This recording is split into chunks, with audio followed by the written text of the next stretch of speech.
I wanna be a billionaire. I ain't getting no sleep till I see $1 million every week. I wanna be a billionaire. I ain't getting no sleep till I see $1 billion every week. I wanna be a billionaire. Billionaire. I wanna be a billionaire. Ladies and gentlemen, how you doing? Welcome to another episode of Sleep is for Billionaires, the podcast. I am your host, Johnny Vegas. Now today, I got a very special guest and a very special situation, very interesting. Now I typically introduce my guest, but my guest wants to take the liberty to introduce himself and explain his title, explain his name, and then we'll get into the interview. So I'm going to pass it on to my guy. I'm not even going to say his name. I'm going to let him do the introduction. That's what's up, bro. Thank you for having me, Johnny. No, do your thing. Yo, my name King James. He asked me, brother, asked me what you do, and I do God's work. I believe that we are divine beings. If you look on my Instagram, you'll see me cooking for celebrities. You'll see me playing music. You'll see me connecting people. I've done work with nonprofits. I've done so much work. So to tell you I just do work with nonprofits, for example, or I am a business liaison, that's so minimizing to your potential. My potential, what God put in me. We are divine beings. We are literally images of God himself. Well, God doesn't put himself in a box. God doesn't say, I can only do this. I can only do that. We can do anything we put our mind to, and that's just not a saying. That is for real. Like, when I wanted to play music, I literally carved out time and just started practicing piano. I was there sometimes 12 to 14 hours a day. I just had this drive. I wanted to play piano. 15 years later, it sounds like I'm Mozart, but I didn't sound like Mozart 15 years ago. I was trash 15 years ago, but I didn't give up. I said, this is what I wanted to do. I took my mind and put it to it. And now some people know me as just a piano player, a keyboard player for church. I've been playing for churches for the last 15 years. Some people know me as just a producer. But then someone who knows me as a celebrity chef wouldn't even believe that I was a musician. Like, you are a musician. Well, you do look like a musician. Right. You actually are a musician. You did not play some of my music, and they like, you made that. I'm like, yeah, man, I can do a lot of things, man. I'm made in the image of God. So thank you for having me, and I'm excited about the podcast. Yo, and getting into it and supporting you. Yeah, thank you, my brother. I appreciate that, and I love the intro and the energy you set the tone with just now, because it's like off the camera we're gonna relate that conversation back on camera, because when people ask me what I do, like I was explaining to you, I don't just do one thing, you know what I'm saying? So it's like my brain's like a pie graph. I dedicate a little bit to each of my talents and then sell those services as my company, you know. But if people really want to know what you do, they should ask a different question, you know what I'm saying? More so like, what do you get paid to do, or what can you do for me? Because that could spark a different conversation. If you ask me, what do I do, then, you know, how much time you got is my response, you know, so... I mean, if I want to cut it short, I say what I do is I serve humanity, because that's what I do. My music serves people. My food is serves people. I'm here to uplift people, serve people, because that's what God does. He serves people. You know, so I'm just an extension of him. So you would say your purpose in life is to serve others. It's my first purpose in life is to enjoy myself. Because without enjoying myself, you're just wasted every year, every day that you're here. You're not enjoying it. You're literally wasting time, like literally wasting time, because you don't know how much time you have. That's a fact. You're putting off happiness. Well, I want to do this later. Well, I'm going to take this trip. Well, you might not be here at that time, so that time that you have now is first to enjoy yourself. You were put here when a baby comes here, they cry when they get out, but usually that cry is laughter when they get around their parents, they get around their family. You'll see a child in his most infant state. They're happy. They're waking up every day looking what they can do to be happy and enjoy themselves. You tell a child, hey, let's go to the party. Because we are here to enjoy ourselves first. And then after we enjoy ourselves, then as we become adults and get more conscious, we realize that another part is serving other people, and whatever our gifts, our talents, our passions are, to use that to serve people. And that's why they say when you're doing what you love, it don't feel like work. That's a fact. Why? Because you're enjoying it. So the key to life is enjoying yourself. And one of the scriptures actually says that that's a gift of God to enjoy your labor. It's a gift from God to actually love what you're doing. Right. And time, there is no time when you really enjoy what you're doing. So my first purpose is to enjoy myself, my family, this existence, the food, the things God put on earth, the sun, the water, to enjoy that and be grateful for it. And then also to, I would say, parallel to that is using my ability to help other people, you know, to propel them to where they need to be, because what is this world without other people? It's nothing. You'll be here by yourself. Yeah. You know? Now, honestly, man, based on what you're sharing with me, and, you know, if you ask me what would I call you, I would simply say a humanitarian. That's what I think that title, basically what you share with me right now is you want people to enjoy their lives and you want to serve people, and you have these gifts that you share with people that bring them a sense of enjoyment, you know, in different shapes or forms, you know, food or music or whatever. And that's some humanitarian stuff. That's why you say that, because I work with a nonprofit called My Friend's House. We're down 540 South San Pedro every Wednesday. They've been there for the last 10 years. I've been there about 15, 16 months down in Skid Row. And I'm the guy who's known for, so we get, thank you, shout out to Trader Joe's, shout out to Panera's, thank all our supporters, appreciate you, thank you. So we get flowers from Five Breads and Two Fishes, an organization that gives food and encouragement to people who are transitioning from homelessness. But they also give us flowers, so I can go there, Trader Joe's give them flowers. So I go there and pick up all these roses. And then, so keep in mind, right across the street from the Union Rescue Mission on 5th Street, there's a line of people, probably 150 to 200 people that stand there waiting for food, clothes. And I take the flowers and I go to every single woman, I hug them and give them a flower. And the men, I give them like an opportunity to give a woman a flower too, standing in the line. And I'm actually known for that. People see me like, oh my God, you give me a flower. But to me, it's like, I heard so many people say, man, I haven't got a flower in 5 years, 10 years. One day said, I've never got a flower from a man before. Wow. I don't want nothing in return. I just want to see that smile on that person's face who's standing there in this hot sun, waiting for some food and some encouragement. Here come me, I'm dressed up, I'm feeling good. Yeah. Because I believe how you treat others is a reflection of how you view yourself. So if you're able to love other people, give freely to other people, that says a lot about how you feel about yourself. I agree, man. I totally agree. I feel like when people do good, they feel good. Right. And the people that do bad, use that. I like that. they do good, they feel that. good. You know, but it's like the people who do bad, it's more so like they just, it's different, because it's like they can feel bad because they're in a bad situation. Or they could just be a bad person, you know, and don't want others to do good. You know what I'm saying? So that's even like with haters, for example. Like, you're not mad at my success, you're mad at your lack of success. You know what I'm saying? And although that's not my problem, I feel you, but it's like, how can you fix that? You know? So, and I'm asking you, like, how does that fix it? Well, one way you can fix it is being a light. If you notice, whenever you go to a dark room, even a little bit of light repels darkness. And that might be just but the more the frequency of the bulb, the brighter it gets. And we have a light in us. People literally can see your glow. We got now, it's popular to say glowing up. Yeah. But it's true. Like, when you radiate at such a high frequency, it starts within. It magnifies to other people. So one way you can fix it is just being radiant. Right. Like, we don't have to, negativity is so easy to get rid of, just being positive. Yeah. Like, think about people who you be around who's happy. And you know they have a good time, they may be enjoying, say you go to a birthday party, you see somebody enjoying themselves, you naturally just fall into that vibe. Yeah, but then if you go around your people who's mad somebody just got shot or something, and they all angry, and then you get in the room, and then you are suddenly angry yourself. That's you know what I'm saying? Because the energy. Yes, the energy intensifies either way. So what you can do is to kind of eradicate the kind of negativity or haters, whatever. Just be more positive. Just be more light. It's hard to be around a happy person.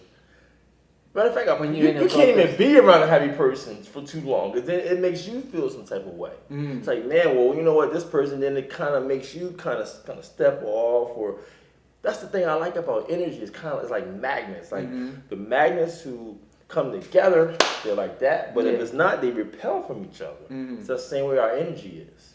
I agree, man. I agree. And I see that a lot of like, you know, even in relationships, like, you know, one can be up all the time, one could be down all the time. And it's like, you take some of your energy trying to bring this person up, but if you see it not working, then eventually nature will take its course. And so, I do think along that same line, I think people who God has given a certain level of light to, it's our job to bring up other people. So if you take let's say you take a 30-watt bulb, we don't really use them kind of bulbs no more, but a 30-watt bulb does not shine as bright as a 100-watt bulb, but you don't shit on the 30-watt bulb. That's a fact. You just have to, it is not shining as bright, but you put together the both together, then you have 130 watts. You just don't throw away all 30 watts. There's sometimes 100 watts is too bright.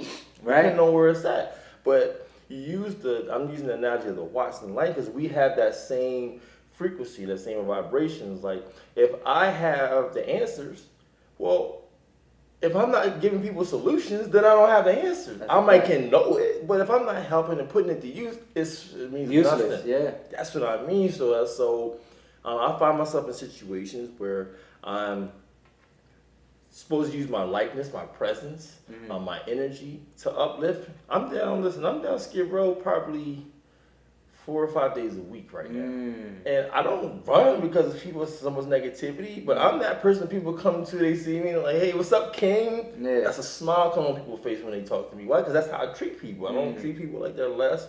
Everybody's a human being to me. I agree. You know, and I that's good that you do that with the homeless, man. And it's like I see a lot of that in LA, like just being an epidemic with homelessness, and it's kind of sad. And it's like it could be so many different reasons why that happened. You know, it could be lost a family member, just lost a job, or just couldn't keep up, or who knows? You know what I'm saying? And it's sad to see. So my question to you is, what sparked inside of you to kind of like want to help the homeless? You know what I'm saying? Because some people have like a bad image of the homeless because there are some of the schizos out there that kind of, you know, act crazy, and then it kind of gives you that bad look on homeless, like, oh, they all the same, but they all really not. So what made you even jump in that world and just be like, I don't care if you're schizo, if you're not, if you're homeless, I want to help? Well, I'm an orphan. My dad killed my mom and killed himself when I was 6 years old. I was raised by my grandmother. Hi, Nana. How are you doing? Thank you for all your service, everything you did to help me. I appreciate you. I wouldn't be here without you. My grandmother took me and my sister in. She told me that she didn't want to see me and my sister separated. She didn't want us to go in the foster care system. So she kept us together.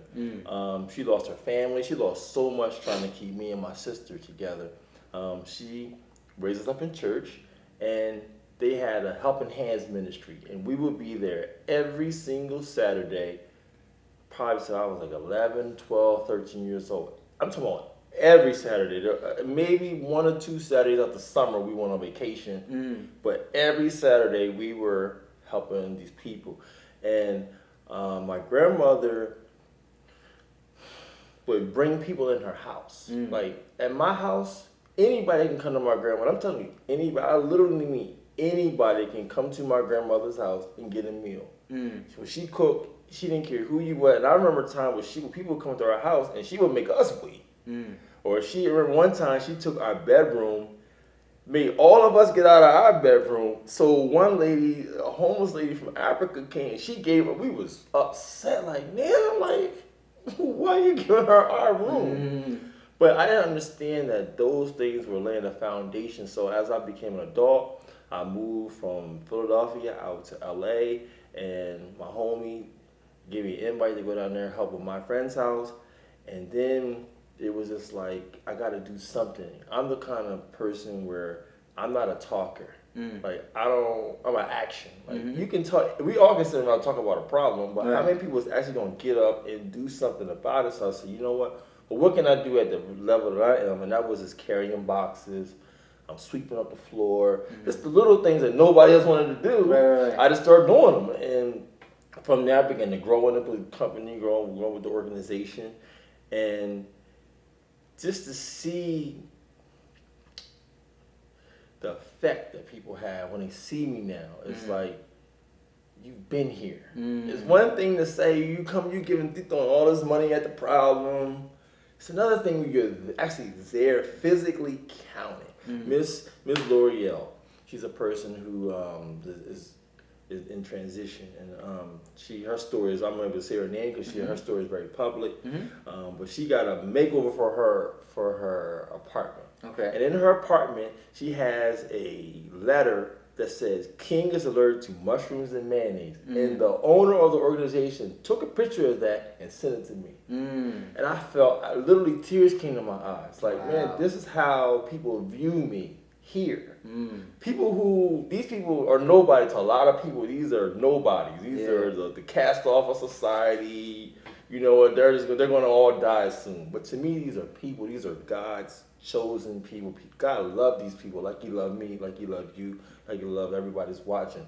So I treat them the same way. There is no, and the funny thing about it is they say, well, y'all such big celebrities. I say, no, you the celebrity. Without you, when we go out and hand out water, bananas, snacks, people tell me thank you. And I say, no, thank you. Yeah. Because without you, I don't have the opportunity to serve. I get blessed by serving. It's a dual partnership here. Right. It has to be a giver and a receiver. It can't just be givers or just receivers. We need each other. So I'm thanking them as they're thanking me because we're helping each other. So seeing, I really love the Most High. I'm not talking spiritual. I'm not talking about religion. I'm not affiliated with any religion. Right. I literally love the Most High and His creation. I love His people. I love Him. I love this earth. I love everything that He's done. And if you really believe that, then you would treat the people that He makes, that He loves, like you would treat Him. That's a fact. You can't say you love Him and then treat people bad. That just don't add up. It don't add up. So I have that mindset from my grandmother, who is probably she probably loved God more than anybody in the world. Probably my grandmother. That's where I get it from. So it's been passed down to help, and I've been in a position where I needed help. And I believe in the laws of sowing and reaping. Like, I'm giving now, I'm helping as much as I can now because I don't know where I'm going to be 5 years from now, 10 years. I don't know where my son's going to be 20 years from now. I don't know, but I'm hoping that. So people on Skid Row say, King, you don't got to be here. King, you a musician, you do this, you got all these verifiable things. I'm saying, why are you here, man? I said, man, did you know you was going to be here 10 years ago? Did you think you would be on Skid Row? They're like, no. Like, well, then how do I know? I don't know either. So hoping now that all the bad things I've done in my life, coming from the hood, going to inner city, things I've not done and not necessarily proud of. So I said, you know what? Well, let me try to do as much good as I can now. Hopefully that kind of mixed up. I don't think it works like that, but I'm just silly enough to try. Let me do as much good as I can. Hopefully God will say, you know what? You fucked up real bad, King. I'm not going to lie. What you did, you know what? For this period of time, you did everything you could to help these people. That's a fact. So let me just give you you don't get as much, you know how it works. You don't get as much time of lengthy sentence as you deserve. But give us a little bit less. That's part of it. I didn't even take up so much time. Elaborate. This is your show, man. But that's some of the reasons that I'm out here trying to help and be trying to do goodwill because I've done a lot of bad. You know what I'm saying? It's like the laws, you gotta make up for it. That's a fact. You can't have the good without the bad. But sometimes when you go through some bad things, it makes you appreciate the good, and that's why I see you doing such good things because you may have had a history where bad was consuming a lot of your time. A lot of time. I mean, there was a time in my life where I didn't care about no other human being. This was Jersey, right? Correct? Philly, Jersey, all that. Philly, where you from? Philly. I'm from Wilmington, Delaware. I was born and raised in Wilmington, Delaware. But I've lived in Philly for the last 15 years before I moved into LA for like the last 16 months. Got it. I've been a part of a lot of things and seen a lot of things, and the truth be told is man, I know I got to answer to God. You know what I'm saying? I know, like, there's a lot of things we get away with. We think we're getting away with, but there is someone that's higher, that's watching, that's listening. Yeah, you got away with that for now. So it's like, I feel as though my job, my duty is to try to make up for some of those wrongs and the best way I can. And then as I begin to, let me take it back, like, I was involved in a lot of things where I didn't care about people. Mm-hmm. When I mean I didn't care about people, I mean I didn't care if I needed to get some money from you, I'm getting every dime that I could. I didn't care if you had to eat tomorrow. I didn't care about your family. You might be sending money back home to your mom. I didn't care. I just gonna get what you got. I need everything you got right now. I'm finding ways to get every dollar out of your pocket that I can. I'm gonna sell you whatever you need to do to get the money that out of your pocket, to get out of your pocket to transfer into my pocket. Because I got people that's depending on me too, and we gotta get it from somewhere, working, whatever. And from that model, I realized that I didn't care about people much, because all I cared about was the money that the people had in their pocket. Or the money that they had in their bank account. I didn't care about you as a person. You meant nothing to me. All I cared about was getting money from you. And I noticed that getting out here serving, it took me a while to realize, like, yo, I was really fucked up. Like, I really didn't care about people. I didn't care about, I'm taking. Because it's all about being comfortable, being... You know, and I'm talking about job. I was like, okay, for job, I would go milk the job. I might work half the time and really be on my phone, and that's stealing. It's stealing. It's embezzlement. It's still stealing, no matter however you try to cook it up. It's still stealing. You're not doing the job for the amount of time you're there. You're doing other things while you're at work. That's stealing. Yeah. I mean, you can put it any way you want to chop it to make it sound good, but still, you're taking. From another organization, or I'm gonna go beat the welfare system. You know how it is. I'm gonna go take this. I'm gonna go buy this for $10 and then sell it to you for $40. Not thinking, well, that other $30 that you may needed that to buy Pampers or something like that. I didn't care. Yeah, it'd be like that, man. When you're a product of a certain environment, you know, you kind of grow accustomed to that type of mentality, you know what I'm saying? And when your options are limited on top of that, it's like it's free for all. It's like you coming up off of that. Listen, you can either going to take these goods and services that I got and exchange it for money, or I'm going to take your money. That's a fact. And you don't get no goods and services. Right. It's either one. You might as well get something out of it. You might as well get something out of it. You know, just take these goods and services. I'm telling you, you're not leaving here without me getting. Because I got people that's dependent on me. That's a fact. So tell me, like, so now that you reformed and you got this sense of positivity and being this humanitarian that you are, how do you apply that to your entrepreneurialism, if that's even a word? You know, like to actually build a stable foundation for yourself and the talents that you do have that you want to profit from. Well, what I began to do is, first of all, is get back in touch with my divine nature. See, I had that kind of mindset because I didn't understand I was a divine being. I was functioning as my lower self. I was functioning like everybody else seems to function here. Not remembering that nothing you do, you're doing it by yourself. God has helped you do every single thing. And I'm not talking spiritual. I mean, seriously, the air you're breathing right now, you can't, if something happened to your airways right now, you'd be incapacitated. I'd have to call CPR. You would need help, what I'm saying. If something happened out of your control, I've seen things that happen to people beyond their control. So it helped me to realize and kind of put things into perspective. You know, we are divine beings. I am not here to take from you. It took me to realize who we are and whose we are.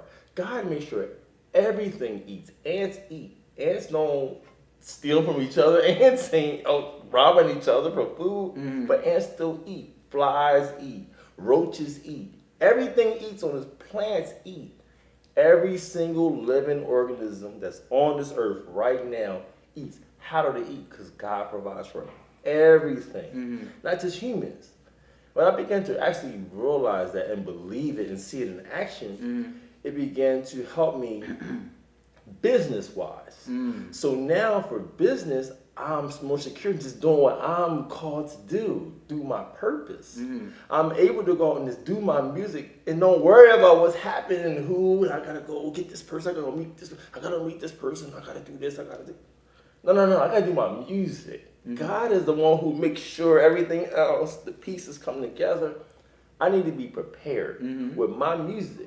So when the time is right, I can go and everything's done. So now you say, hey, can we hear some music? I can go right here, right now. Because I've been preparing myself. Yeah. So that's a part of the business is preparation, but then also teaching people how to be entrepreneurs themselves. What I mean by entrepreneur, I mean taking the things that God has given you to do naturally and learning how to make money doing that. That's what I mean by entrepreneur, not this fancy stuff. Listen, you know how to cook. Well, let me show you how to take that food that you know how to make, follow some simple steps, and I'll show you how to make money. How can we make money from you doing that? And then once I began to apply that model to people, I realized, wait a minute, we got something greater than money. We have a community. Okay, you do food, I do graphic arts. Well, I got to eat every day. It costs me to eat every day, but you need graphic arts to promote your business. Well, how about we work together? Yeah. How about we come together? You make sure I get the food. That's how we got last names, whether you know it or not. That's how last names come from. It comes from the Goldbergs. Yeah. The Golds and the Bergs. The trade. Yeah, they come together as a family. So now this family who has a pasture with sheep or goats or whatever, they meet farmers. They take their daughter, they take their son, they come together. Now they're the Goldberg. They have a family of Goldbergs, and now the agreement is your produce and my meat and the things that come from my animals. Now we got a partnership. Yeah. That's where literally before people didn't have last names like that. You didn't. Now as last names is we think last names is kind of like everybody's born last name. That's a 19th, 20th century invention, especially here in America. Before people was known by and for example, in the Islamic world, your name is Ibn. My name is Muhammad Ibn whatever. It means son of. I'm the son of. I'm the son of. That's in ancient times. It's son of, son of, son of, son of, son of, son of. But then we concocted a new formula where now. Today we just got names, so people just name shit just for just to be having names. But it comes from the idea of the bartering system, where you need this, I have this, you have that. Well, that's coming together from a partnership. Right. We also get the idea from partnership and corporations, where it comes from, and then we come together and we supply each other with what we need. Right. So that is the kind of model that I've been emulating and helping people get back to. You know, everybody has something unique about them. So people say, well, King, you do this, you do that, you do this, you do that. I'm like, listen, we are all brands. How do we begin to see ourselves as a brand and promote ourselves as brands? Yeah. King is a brand. Everything that I do, craft is the best example. Craft, cheese. You think craft, exactly, you think cheese, but do you know they own New England Patriots? They own, he owns. Oh, you mean Robert Kraft? Yeah, Robert Kraft. But when I said craft, you automatically thought of cheese. That's right, yeah, I did. Branding, that's the power of branding. But he owns so much stuff. Mark Cuban owns more than the Dallas Mavericks. Yeah, These are products of Mark Cuban.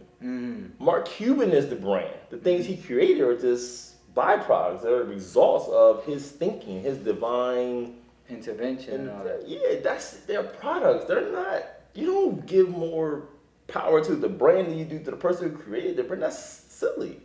Yeah, I mean, it's just because, you know, some people, like you said, I thought of cheese, so I'm not associating Robert Kraft with Kraft cheese because I'm not in the, well, not me, I know, but some people may not be in the know. So if they see Robert Kraft, to them, he's just an old white man or whatever. Yeah. But until they find out he owned Kraft cheese, then it's a different. And then he owned this, and then he owned that. Then you look up. They got a different impression of him. You look up Robert Kraft and see all the things that they own. Pepsi is another example. I just seen, I think Taco Bell is owned by Pepsi. Like, what do Pepsi soda got to do with tacos? Thank you. It be like that sometimes, man. You know, it's intellectual property, man. You know what I'm saying? Private equity and all that. Well, we are more than Pepsi. We are human beings. We are brands. That's a fact. But what happens is we have been taught to confine ourselves. But the truth is, you don't even know what you can do. You're exponential. You are a human. You don't know what you can do until you put to the test. Yeah. You see what I'm saying? Nah, that's a fact, man. So now, tell me about. I want to know more about, the how you took all of this godly work, right? How do you feel God has blessed you with your music? Because you say your music, you need to focus on your music. You need to do this, that, and the third for your music, and all the ups and trials and tribulations that you've been through. How do you feel you're recouping those rewards into what you ultimately love to do? Well, one way is that people play my music before they go to work. Okay. That to me is probably the biggest blessing. So far, that as far as career-wise, as far as music, people actually have told me that my music helps them go to work. That to me is so powerful. It's that motivation to keep hustling, to keep grinding, to keep going. Because it's so easy to get discouraged, and you working and you didn't put in 40 hours and your rent is coming. And rent don't stop. It's like, man, can I get a break on the rent? And then you got these other unexpected things coming up, and it's like I never have enough to get ahead. But my music, people have told me my music helps them. One of my songs says, wake up in the morning, time to hit the trap. Grind till it's over, get the money back. Wake up in the morning, time to hit the trap. Grind till it's over, get the money back. Another one of my songs says, where I come from, you gotta hustle. Gotta have like 8 or 9 hustles. Pretty girls love you when you hustle. You gotta hustle. You gotta hustle. Yeah. If you want to eat, you gotta hustle. Right. You can do it. Use your mind. Go on hustle. Yeah. Gotta hit the streets. Go on hustle. Go on hustle. Like that's my kind of music, is inspiring people to keep hustling, to keep going. When I mean by hustling, I mean keep doing it. Like don't give up today. It might be difficult, but don't give up, because the rewards is coming later. That's a fact. So it's a marathon. That's what my music is doing, and that's the blessing. So I'm taking it at now, and I've seen that, and now I'm taking it even to another level. I'm up all night because I'm getting to the money. I don't chase chicks. I'm out here chasing money. If you call yourself a boss, and you got to get the money. A real boss cut a check. That's my song. A real boss, they cut checks. People saying they bosses, but they not cutting no checks. Not at all. No, bosses cut checks. They sign their name at that little corner at the bottom of the check. They sign their name. That's a boss.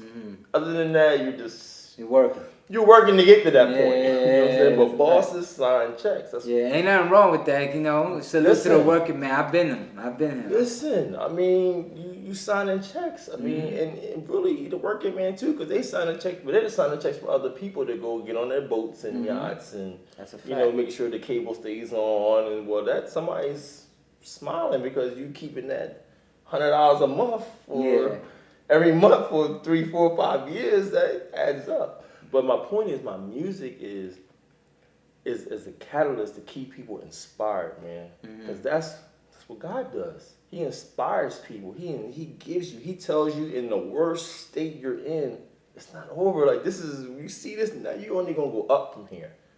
Right. Now, speaking of going up from there, because now that you said your music makes people feel good, it's inspiring, and you want to deliver that message through the music. Have you gotten a chance to, work with some major artists and actually share that gift with the major artists or popular artists, so to speak? I have. Okay. But I'm just not the person to do the names. And I mean, it's just something for the fans to get to know you and kind of review your catalog. You could check me out on I Am King James 79, and then that's when you get to know about me. Because the thing I find fascinating about the music industry is who you know. It has nothing to do. It really has nothing to do with talent. I mean, I've seen this firsthand. Is because the connection and the network you are associated with. I'm gonna give you this this job. I'm gonna give you this deal because you gotta have the right person getting you in the door for people even to see you at that level. It's not about the talent no more. I don't think it's ever been about the talent. It's always been about the check. It's always been about how can we capitalize on this to get more people to buy into what we're doing. My job is to get with believers. Man, get with people who are going somewhere, who believe they're going somewhere. That's all I need is the belief. That's what's And up. I mean, I've been through a lot of doors. You see me on Instagram, you'll see. But people are people, man. I don't. When people come to me all the time and be like, "Well, you work with this person, you work with that person," I'm like, "Yeah, they people, man. It's still they're people. I mean, it sound good, but you know what I tell people all the time is like, it's who you know is true, but it's what they're willing to do for you. That's a fact. Like, you know this and you got this. I mean, Vanilla Ice went through a bad time. Like Vanilla Ice, who? People, somebody saying who? Yeah. But there was a time when Vanilla Ice was the king. God, Yeah. like Vanilla Ice. Yeah. But today is who? I mean, it be like that sometimes. You know Who? what I'm saying? But that's because people are so focused on the hype. I'm trying to get us to everybody's divine. I like that. I'm not greater than you because I make better music, because I make music. To me, that's little. On the Vain, totem pole. yeah. It's like, it's How about little let's- of you to even think that. Let's give more glorification to teachers. Let's go to the trash man who keep. Do you imagine if we didn't have trash men? Imagine what our society would be like without a trash man, without a plumber, without the people who really keep our lives going and make us comfortable. Those are people in my world are glorified. Those are the people who we got on Instagram. We happy to take pictures with. Nah, I agree, man, because it's like, you know, there was a saying that says you should treat the janitor as the same way you treat the CEO. Right. You know what I'm saying? You got to appreciate people's time and value because we're all one. We're all equal. We all bleed the same. We all have skin. We all came from one source. You know what I'm saying? So we all should appreciate each other. And you're right. People do get caught up in the hype. But it's just people's minds be so, like, for example, with the Instagram stuff, now it's became to the point where, you know, your followers dictate your status in life. When I know people with 500,000 followers were broke. Yeah. You know what I'm saying? So there's no status there. It's just like a facade. But people on the outside looking in rather take a picture with them to get likes or clout versus taking a picture with their uncle they ain't seen in 10 years or something like that. Something of the sort that of the magnitude that doesn't have the following but still should be of equal value to you, but you don't see it that way because you're stuck. I got something for the followers, and you research this. I think in Australia and 2 other countries, Instagram took away likes. I was in a meeting 2 days ago with some very people in the tech industry, and mark my words, you heard it first. I actually heard that before. I heard that they were going to take away likes, or they were talking about it. So they want like people that. just to post. Yeah, exactly. They don't want the likes and the basing people. That's going to be done. Right. It's already starting now, but the model hasn't came here yet. Of course, we think we're the first, but we really are the last to really get. Now, with that being said, what do you think that's going to do to, I guess, influencers who kind of gain their careers off a following? Well, okay, see, once again, people are influencers because God made them influential. Which I understand, So but in society... here's what I'm saying. What I'm saying. Without Instagram, they still will be influencing. At the same, probably even a greater, because I think maybe Instagram has even took people, for example, Halle Berry was before Instagram. Right. Halle Berry has been influencing people since probably early 90s. That's a fact. Wasn't on Instagram, but she still was influencing people. Tom Cruise, Angelina Jolie has been influencing people since the 90s. And Booker T. Washington has been influencing people since like late 1800s. You see what I'm saying? Harriet Tubman has been influencing people.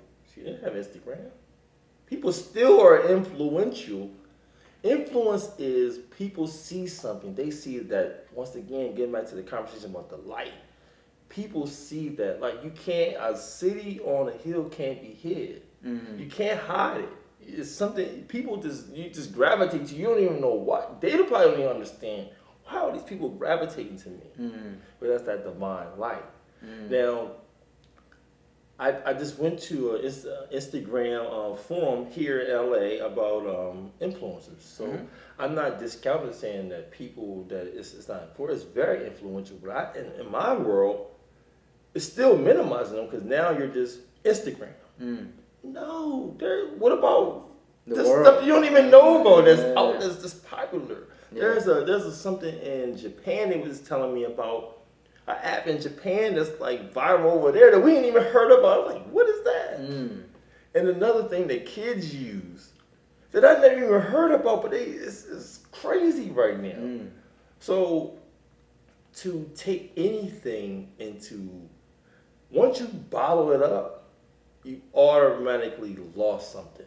You see what I'm saying? Because now you're confined. So now, and it's not because of that. It's because they get into this lane and they can't see other opportunities that's around. Okay, Instagram is just one vehicle. It's billions of vehicles. Yeah. Like that's just one. Right. And you don't know what is tomorrow. Now I'm friends with people who are very.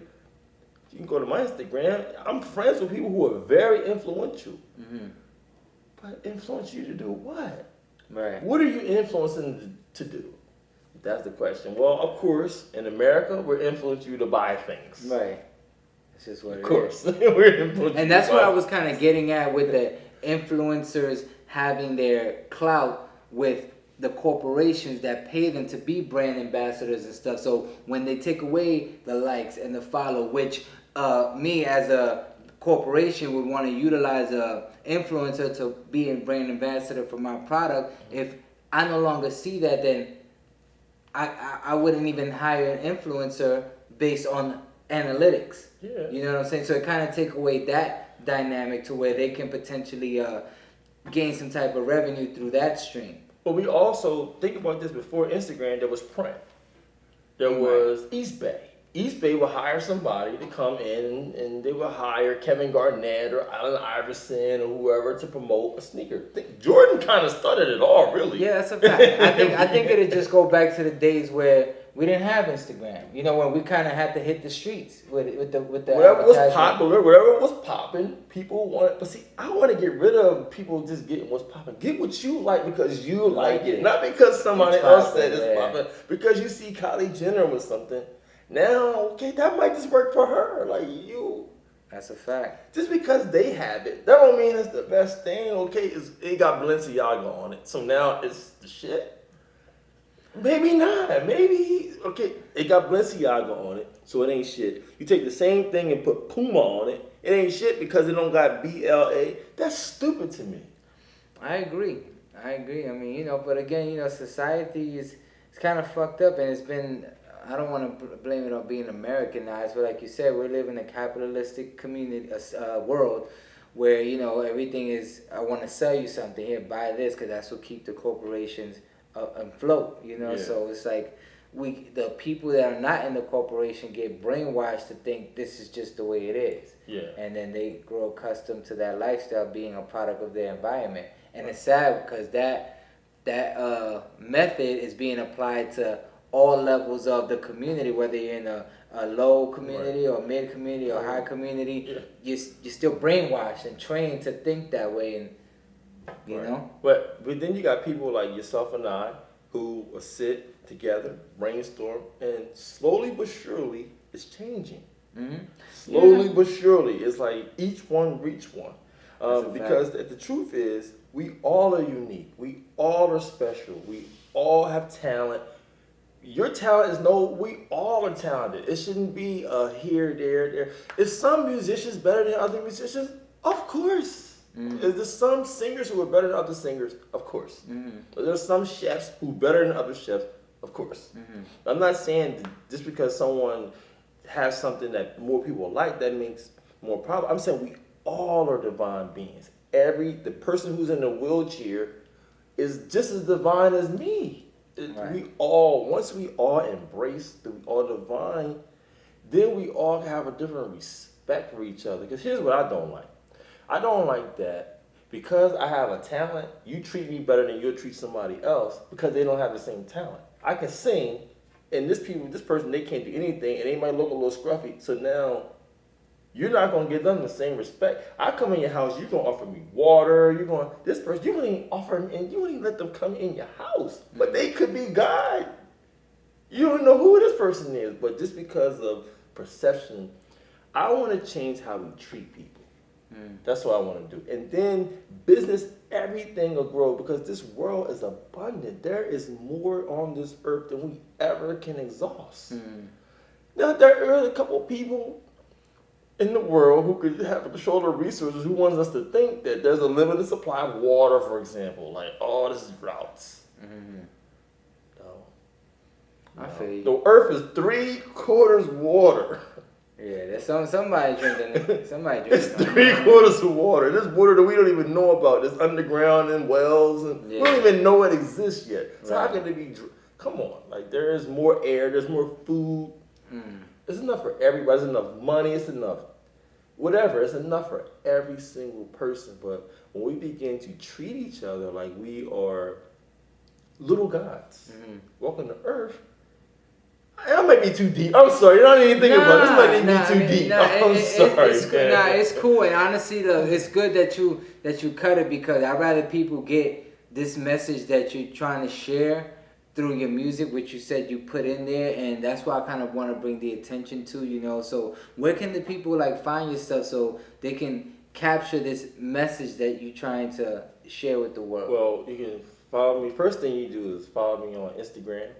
You also can get through me to just this brother right here. Once again, man, I thank you for having me here, Thank man. you for coming through, man. You know what I'm saying? Without you, I wouldn't be able to get this message out to people. So you are vital, man. Everything you do, I appreciate you. You also can contact this brother right here. Thank you, Johnny Vegas, and you already know. Yeah, man. Yeah, just start with the source, man. Start with the source. You get to me through the source. You know what I'm saying? And what I want to do is I want to build a platform where we all just love each other, man.